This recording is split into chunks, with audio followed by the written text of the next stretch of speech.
morning, everybody, and welcome to another vlog.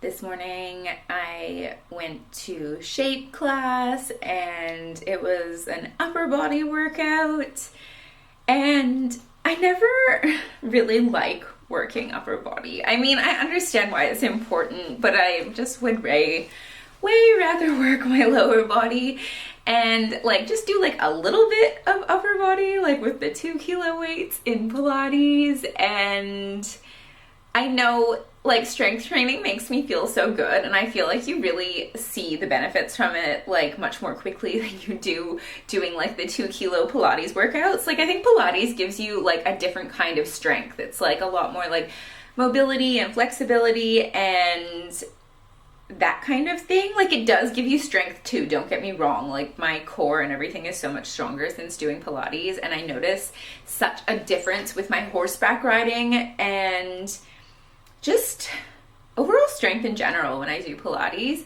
because I feel like it works all those like little muscles. But I think to really like sculpt your body, I think like lifting a little bit heavier just gets you those results way quicker, which is why I keep doing it, because like I want to have some nice shoulders, want to have nice arms, and I think you kind of get more bang for your buck, because you kind of like, you can do like 10 to 12 reps instead of like what you're doing in Pilates, where you're doing like 5 million little tiny movements. So I think it's nice in that way, but when I'm there, I'm like, why am I doing this?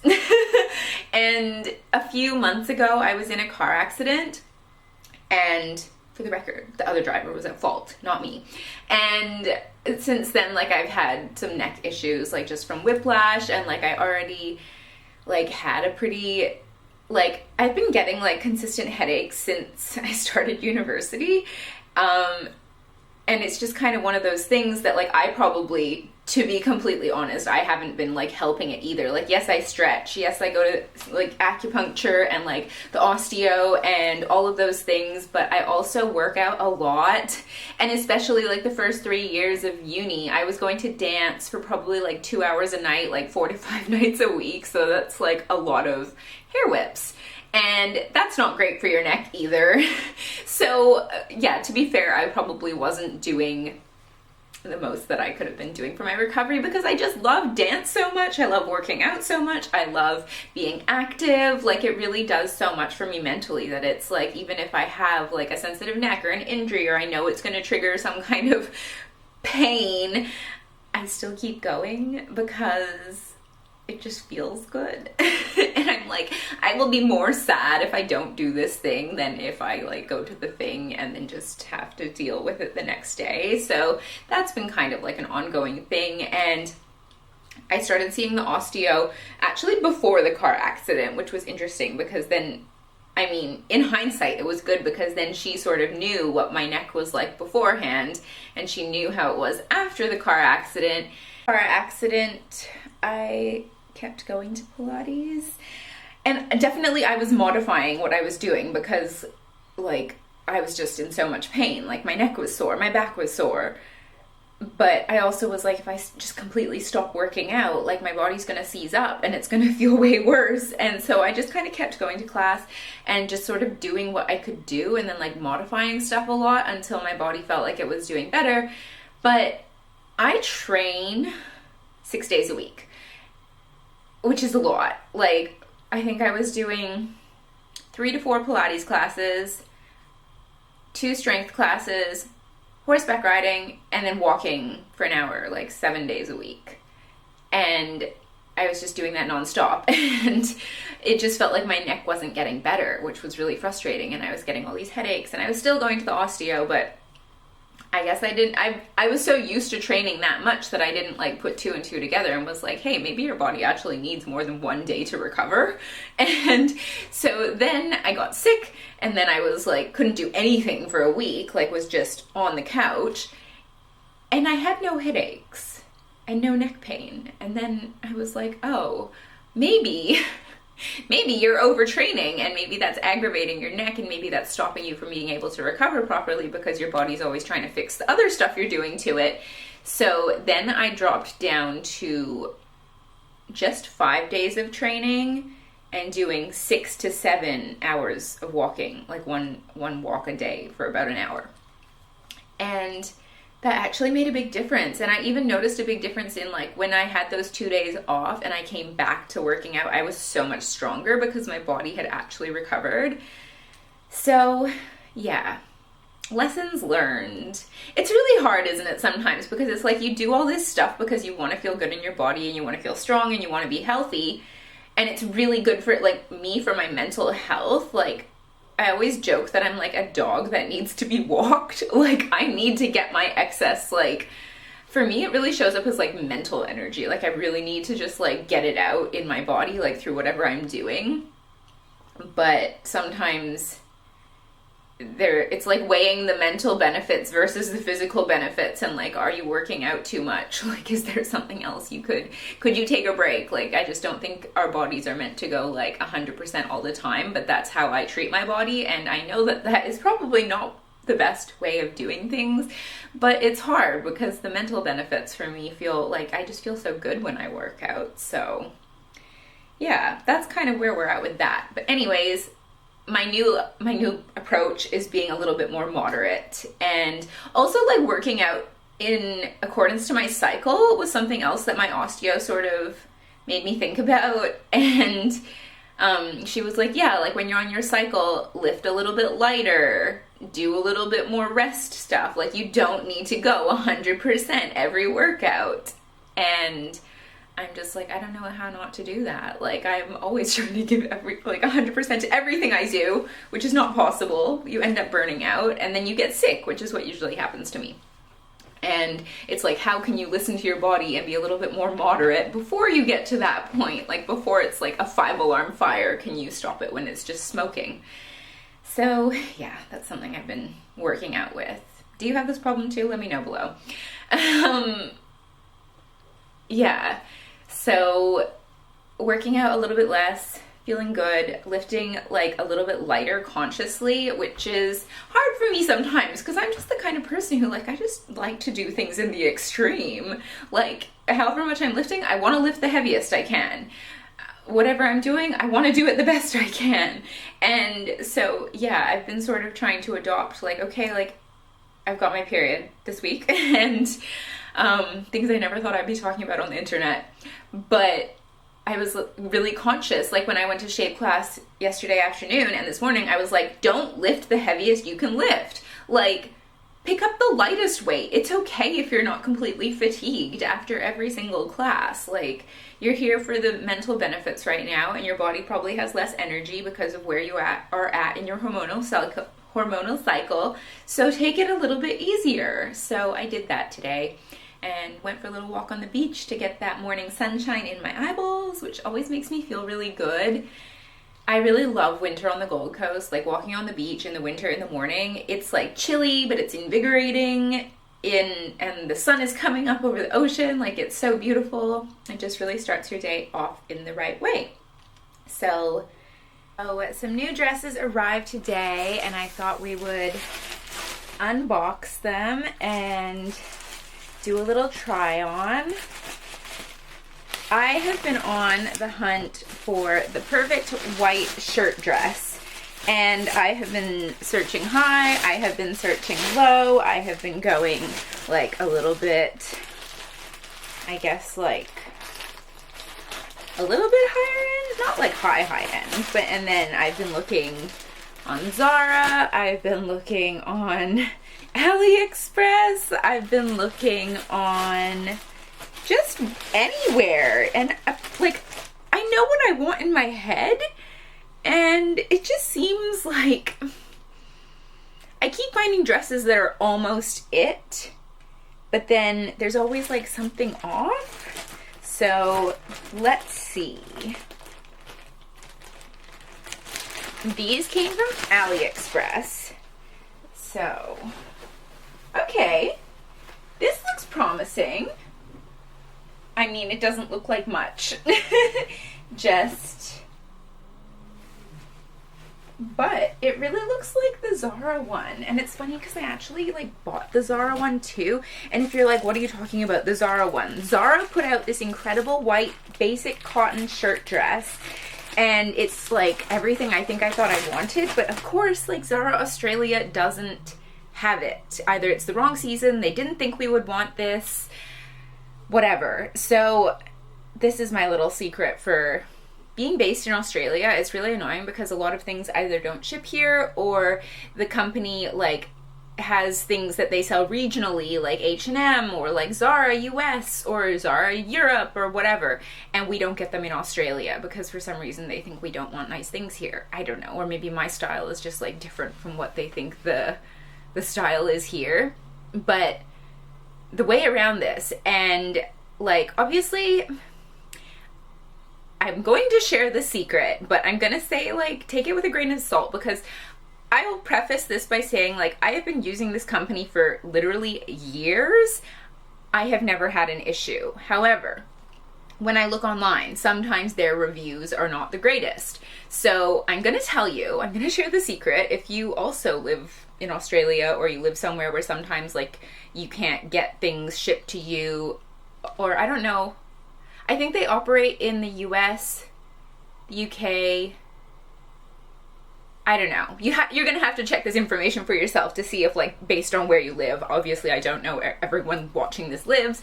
If you're Australian, let's just pretend you are, or you live in Australia. So basically, what you do is they give you, the company is called Reship. I'll link them down below. I might actually have a code that gets you like $10 off. I'll go check. If there is one, I will put it down below. And so what you do is they give you either an American, a Canadian, or a UK address, but you don't live in those places. So basically it gets shipped to one of Reship's warehouses there, and then Reship tells you, hey, your package is here, and then you get it, you pay to get it shipped from Reship's warehouse in the country that you chose, and then they ship it to you. Is it the cheapest ever? No. Is it insanely ridiculous? No. Like, I think it's reasonable. It reflects the actual cost of shipping. And I've shipped, like, bigger items, like my tapestry, and that was, like, I think it ended up being $100. And if you're like, Kim, that sounds like a lot. It depends. How much do you want the thing, right? Like, it's like, how long is a piece of string? And how, like, unique is it? How much are you spending on it? Could you find it anywhere else? Like, all of these things.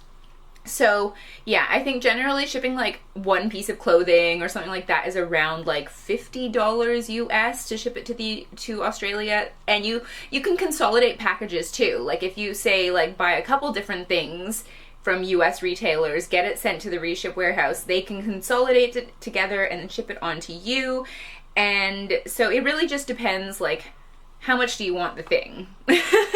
Can you get it where you live? If not, like, and then also it's like sometimes if you got a really good price on the thing, then I don't personally mind paying a little bit extra for shipping if it's something I really want and it's something I can't find here, like the tapestry. That was I think I've shown you in like other vlogs before, but I had been on the hunt for a tapestry for so long, and tapestries are not inexpensive. They are usually quite pricey, especially if they're vintage or whatever. We're talking like $600 for something that's like not even that big. And so Drew from Stone Fox Home, I think it's called, and June Laloy did a collaboration together, and they made the most phenomenal like tapestry / rug I have ever seen. And I think it was like $90 US, I think. Between 70 and 100. I can't remember exactly now. It was a while ago that I bought it. And so even like that price alone for the piece, the size that it is, it's huge. Like it covers the whole wall. And to find something like that, like vintage or something, if you could even find one, it was going to be like $600, $700, $1,000. So I find this one, and to me, the price of the shipping was like $100. To me, that's worth it, because then altogether, I think it was still like $200 for this like massive piece that I have been searching for so long. Like when I say I was searching like for years for something like this, to me it was worth it, and Reship made it possible. So that said, if there is something that you really, really, really want and you're in a country where those things don't get shipped, that is a way to do it. And I did it with like Glossier before Glossier was sold in Australia. Like, I've used it for a fair few things over the years. It's always worked really well. They like message you and they're like, hey, we have your package. They show you a photo of it. You get to see the contents. You can request extra photos. There's like a certain amount of days they'll store it for you at their warehouse and you don't have to pay, and then yeah, you just pay for it. They ship it on to you through like a tracked service, obviously, and it usually gets to you within like a week or two. Obviously that's gonna depend. Like, you can pay more to get it express shipped. Like, they give you a bunch of different options, and they also have a calculator that's gonna tell you like roughly how much will it cost to ship your item, like based on like the weight and how far it's going and all that kind of stuff. So that's a little tip for you. I've never had anything but good experiences with them, touch wood. Yeah, so there's a little tip for you if you like to shop in countries where things don't get shipped to you and you don't have a friend that you can like send it to their address. So getting back into the dresses, so we have dress number 1, which is just perfect, like short sleeve, little, you'll see, I'll try them on for you. And then this one I was really excited about because, well, you'll see. It's like a long sleeve, maxi length shirt dress, which I thought could be really cute for, oh yeah, this is gonna be good. It needs a steam. But you get the gist of what that sort of looks like. I think it's gonna be a perfect length. Amazing. How good. So, same thing with shopping on AliExpress. People have very like mixed experiences, but here's my tips for shopping on AliExpress. So first, I will always shop through PayPal for buyer protection, to make sure like if something goes wrong with it or it's not what I expected. Like, AliExpress can be a little bit dodgy sometimes when it comes to trying to return things.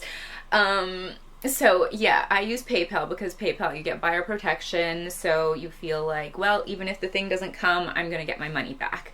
And then I also look at like the reputation of the seller, the reviews they have, what are the things made out of. For me, I do not buy things on AliExpress that are not like predominantly cotton, if not 100% cotton or linen. That's generally how I like to shop anyways, but I've noticed, especially if you are going to shop at more like budget retailers, getting natural fibers will just make it look more expensive. Basically, it'll make the quality better, it'll be breathable. I am like, aside from activewear, I try and stay away from like man-made fibers as much as possible for like health reasons, like microplastics, and also just breathability. Like, I live in a place that is really, really hot, and so trying to wear like a polyester dress in a really hot place, you're gonna be so sweaty, you're gonna be so stinky, and just nobody wants that. So yeah, that is my tip. I always make sure if there's like review photos, I look at those, I look at the reviews, I look at how much other stuff has the seller sold. Like, I really look at the photos. Obviously the price point will tell you a lot too. Like, sometimes when they are a little bit more expensive, like between $50 to $100, you actually do kind of get what you pay for. And so yeah, I just think when shopping on AliExpress, I've gotten some really good things on there that have been like really affordable. But yeah, I always look for natural fibers, and those are kind of my tips. And always, like, as always with everything, when I'm shopping, I'm looking for like classic cuts. I don't really want trend-based things. But if you like a little bit of more trend-based shopping and you don't want to spend a ton of money on it, AliExpress is also a really good place to do that, because my sort of ethos when it comes to my wardrobe is I like to avoid trend-based dressing. But if there is a trend and you do want to try it, or say there's something and you want to see how does it fit in your wardrobe, do you like it, before you want to spend a lot of money on it, finding like a version of that on AliExpress and wearing it and seeing like, how much do I wear this, how much do I like, how well does this fit into my wardrobe, is a really good way of doing it at like a lower price point, and seeing like, does this thing actually suit my lifestyle? Do I like wearing it? Do I reach for it? Does it actually maybe justify me looking for maybe like a higher quality version? And sometimes you're just like, okay, I've worn this for a little while, it doesn't actually fit in my wardrobe that well, and now I know that, and I didn't spend like hundreds of dollars on something that is not gonna see me through. Okay, here is how I've styled dress number 1. So I did a little black belt from Amazon, and I've done it with this little black bag. And yeah, here is the full look. What do we think? I am obsessed with this. It really is everything that I was looking for. The fabric feels really good. It is 100% cotton, I believe. It has pockets, which is amazing. And I just think, like, with a little black sandal with a little heel, it gives you a little bit of height. And I mean, you know, we just love a dress with pockets. It's everything I look for in a shirt dress. It's classic. The sleeves are a good length. I feel like when you are petite, you really need to pay attention to the proportions of things, because I think sometimes a shirt dress can almost give like nurse or like uniform if it's not quite right. And this is so flattering. It does have little buttons that you could do up on the back of the sleeve there. I'm probably just going to leave them open because I like, well, you can see a little bit of my tattoo. And yeah, everything fits really well. It's super comfortable. It's super lightweight. There is a ton of fabric in the skirt. It has a good swish to it.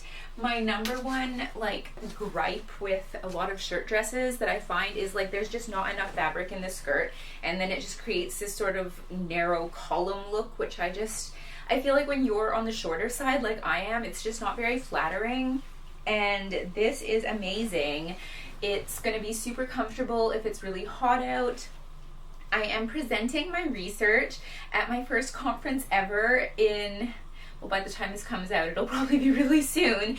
And obviously I've been thinking like, what am I gonna wear? So I think this might be a contender. I just feel really lovely in it. It feels very classic. It's very timeless. You're gonna wear this year after year after year, and you're never gonna know like, oh, this is looking so 2020 whatever. It's just gonna be super classic. It's timeless. It is giving like, you could be going to high tea. You could be going to present your research at your first conference. You could be, I just feel like for me, this is one of these dresses that could take you like anywhere, because you would always feel like dressed. You would feel like you put in effort, but you actually didn't put in too much effort. It's one of those outfits that is just easy to wear and you feel really lovely in, and people will think that you tried really hard, but you really didn't try very hard. And I love white with like black and gold accessories. I think it just really like adds a really classic finish to it, but also it would be really cute. I also love white and tan. Like, I'm not going to swap out the belt, but like the tan would look, sorry for like faffing around with my hair. I can just see what it's doing. The fringe is like, whoop. The tan is also super cute with it. I think white and tan is really gorgeous for summer. Like white and black, I think it can be really nice for, obviously this isn't a winter dress. I mean, depends on the climate you live in. You could easily throw a cardigan over the shoulders or like pop a blazer over it. It could be a really good foundational piece to wear under something else. You could make it look a little bit more casual by swapping out to like a raffia belt, or sometimes I think a brown belt feels a little bit more casual, and then pairing it with like a flat sandal. I'm just obsessed with this. I think it was like $50. And for me, that is amazing, because like this dress, obviously like I take care of my clothes, but when it's at that price point, you're like, well, I could wear it out gardening in the garden and I wouldn't be worried about it, you know? Like you're not precious about it because it was so inexpensive. So yeah, for me this is a winner. I mean, even looking at the details, it's just a dress that feels a lot more expensive than what it is. You have this gorgeous collar, which I just think like a collared shirt or like shirting is never gonna go out of style. Like you're never gonna like you could wear this way later down the line and it would still look as like fresh and crisp and classic. You've got these two pockets, like with the little flaps. Obviously you're not going to put anything in them, but I just think it's a really nice detail that finishes off the dress. And then you also have, the buttons do start about, I don't know, halfway down your chest. So if you wanted one that was fully buttoned up, this is not the one for you, but that's okay. I personally am not a huge fan usually of doing the buttons all the way up to the top. So I think this is really nice, and especially like if you have this problem too, where it's like you sometimes, when you wear shirting and you like rub your chin on it when you're just going about your day, and then next thing you know you have a mark on the collar. This collar is not going to do this. This collar is going to like lay nice and flat. And yeah, I think the sleeves are a really beautiful length. They're not too long, they're not too short. So all in all, for me, this one is a winner. Let me know down below, would you wear this to present your research at your first conference ever? Let me know. This dress is amazing. We will close that. Like, look at the twirl that you can get off of that. The amount of fabric in this is just incredible. Like in the skirt, it truly is like a maxi length on me. I'm 5'3" or 160 centimeters for reference. And the thing about shopping on AliExpress is you really want to know your measurements, because the sizing means nothing. Because often the sizing is like Asian sizing and it can run on the small side, but not always. So you really want to know like your body measurements, and also go and check that against the size chart they give you, because this is a medium and like she is definitely like sucking you in. But the panel detailing is amazing. Like the amount of fabric in this skirt is like incredible. And like, what was I gonna say, like the weight of this fabric, it is also cotton, is amazing. Like it's heavy, but it's not like too heavy, if you know what I mean. Like it has like a beautiful weightiness to it that gives it an amazing drape. It snips you in at the waist and then just like flares out into this beautiful skirt. The buttons do go to about your knee, so you get a little bit of a knee slit, a little bit of knee exposure, and this is just stunning. Like I feel like this is, you're going for lunch, like a pairing it with this bag too, I think is really cute. The like canvas and the tan leather together, I think looks really lovely. This is like you're going for a long lunch with your girlfriends. How long are you going to be gone? A really long time where you're just having a great time hanging out and sitting in the sunshine. That is what this dress is to me. Or like maybe you're just walking through your garden, or maybe you are having your first morning on holiday somewhere new. Like this dress is really going to take you to all of those places and look so beautiful. And I love the way that you have like sort of a balloon sleeve. Like there's lots of space in there, super comfortable, and the pocket detailing is great. You've got little buttons on the pockets, and I don't know, can you see my underwear? Can't tell. I am wearing nude underwear, so I mean, yeah, I guess that's something to be a little bit aware of, is that you probably are going to want to be conscious of the undergarments that you have on underneath. But to me, this dress is just such a winner. It's classic, it's elegant, it's timeless, and I feel like it's a little bit of sort of a different take on a long sleeve shirt dress, where it feels classic enough because of like the shirting details and the way that it's like but the way it's cut is kind of like a little bit more modern, where it's not so much like a belted one. It's a bit of a drop waist kind of style. And yeah, this, like the paneling that you get and like the extra detailing that you have in the skirt is so beautiful. The movement is beautiful. You just feel really lovely in it. You feel put together. You feel like you have your life together. Feel like everything is going great. And unlike some dresses that I have tried that are like this, it does a really good job with the proportions of like, because some dresses I've noticed that are like this, you get like a bit of gape in the button in the middle, and if you know, you know. And it's like the dress fits you perfectly everywhere, but when you sit down, like this part separates. That does not happen in this dress. This dress is fitted so well, and because of the material, because of the fabric, it is really like, it holds its shape. Like you're not going to have any weird like gaping button like midriff showing moments when you go to sit down in it.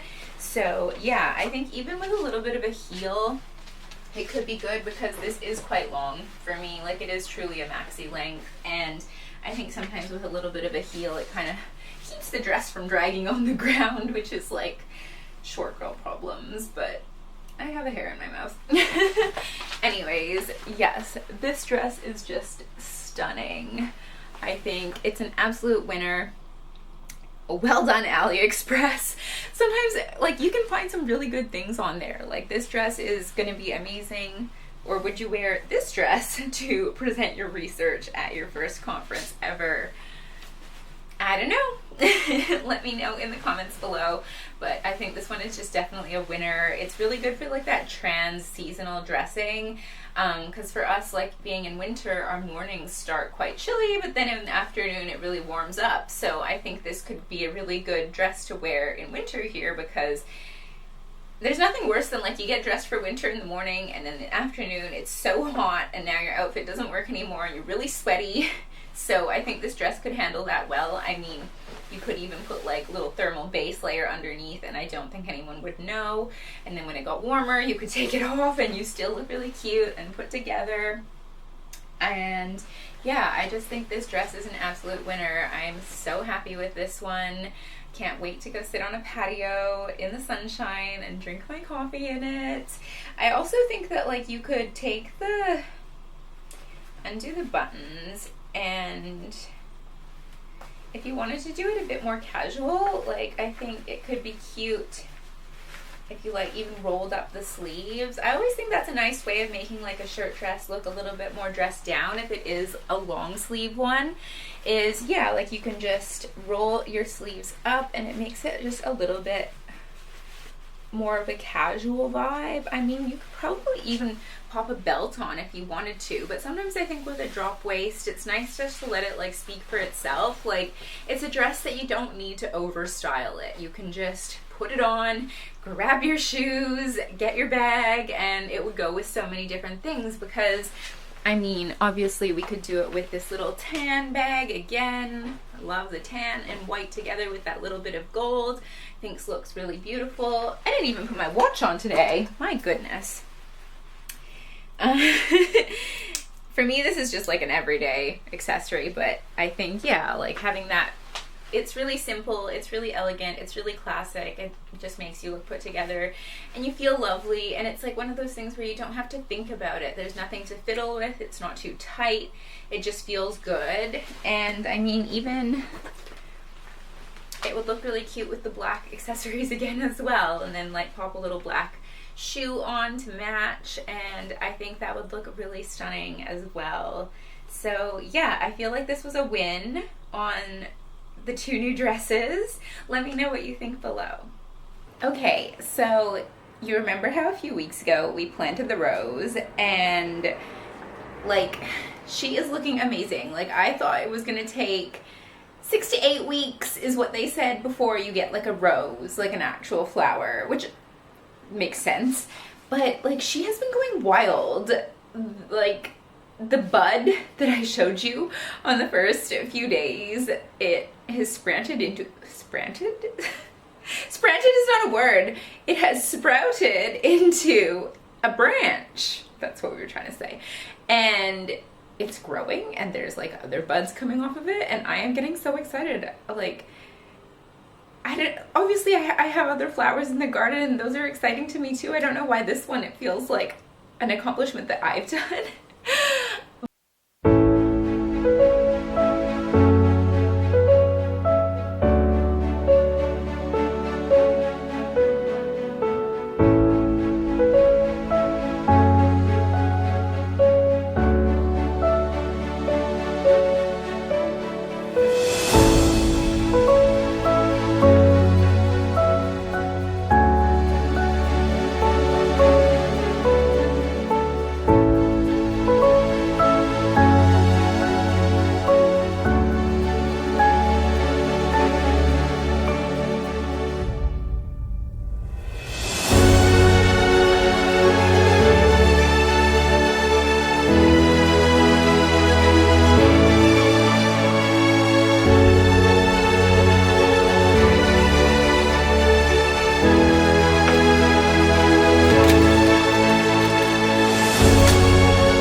Okay, the sourdough is done. Here is it, fresh out of the oven.